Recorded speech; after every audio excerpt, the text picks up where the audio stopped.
स्वामी समर्थ. देवघरात या देवतांची पूजा चुकूनही करू नका. मंदिरात, केंद्रात हातपाय धुवूनच मग जावे, कारण आपण सतत विचार करत असतो.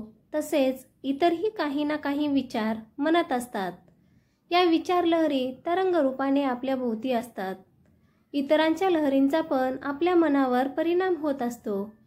हातपाय धुतल्याने शरीर व मनाची मलिनता दूर होते व मन ताजेतवाने होऊन चांगल्या प्रकारे सेवा आपण महाराजांच्या चरणी रुजू करू शकतो. औदुंबर प्रदक्षिणा कशा कराव्यात? प्रदक्षिणा घालताना प्रथम श्री स्वामी समर्थ महाराजांच्या फोटोसमोर येईल अशी पूर्व साधून मुजरा करावा व नंतर प्रदक्षिणा करायला सुरुवात करावी. प्रत्येक प्रदक्षिणा पूर्ण करून क्षणभर थांबून स्वामींना नमस्कार करून पुढील प्रदक्षिणा करावी. अन्यथा नुसत्या जलद गतीने 11 प्रदक्षिणा न थांबता घातल्यास ती एकच प्रदक्षिणा होईल. प्रदक्षिणा या शांततेने व संत गतीने मनात श्री स्वामी समर्थ जप करत घालाव्यात. दत्तक गेलेल्या घराण्याचे अगर बुडीत गेलेल्या घराण्याचे देव पूजू नयेत. ते सर्वच विधिवत विसर्जन करून नवीन देव करावेत. ते जरी सोन्याचे देव असले तरी विसर्जनच करावे, नाहीतर पूजकाची ही वंशबुडी होईल. अनेक संकटांनी तो त्रस्त होईल. देवघरात भगवान शंकराची मूर्ती अगर फोटो पूजू नये. घराचे वातावरण स्मशानवत होईल, कारण भगवान शंकराचे सगुण रूप स्मशानातच तांडव नृत्य स्वरूपात मानले जाते. म्हणून पिंड स्वरूपात देवघरात शंकराची पूजा केली जाते. संसारी माणसाने मारुतीची देवघरात पूजा करू नये. कुटुंबाचा वंश खंडित होण्याची शक्यता असते.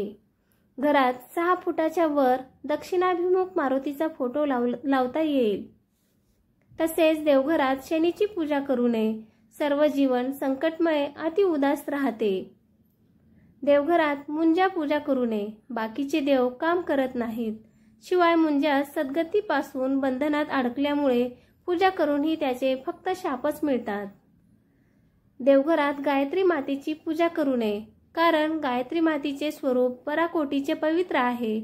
शिवाशिव पाळणे अति कठीण असते. अशा स्त्रीची छाया देखील त्यावर पडलेली चालत नाही. देवघरात कालभैरवाची पूजा देखील निषिद्ध मानले आहे. तो यम असून स्वभाव अति उग्र व कडक आहे.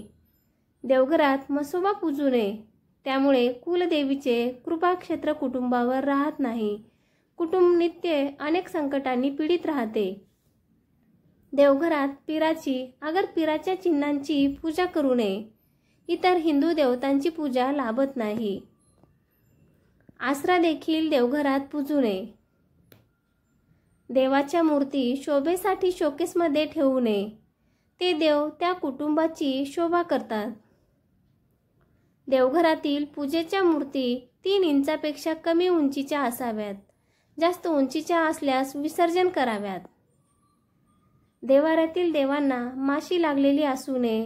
देवभग्न, छिद्र पडलेले, आसन आयुध्य हलत असलेले, चीर गेलेले, विद्रूप झालेले, पाण्यात टाकल्यावर बुडबुडे येणारे नसावेत.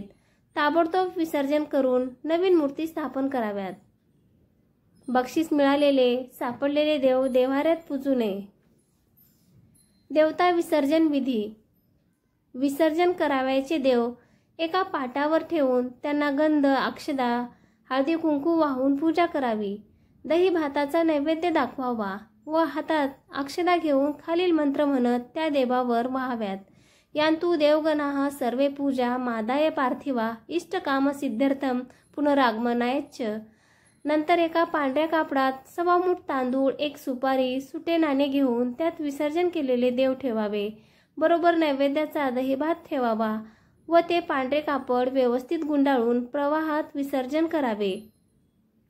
श्री स्वामी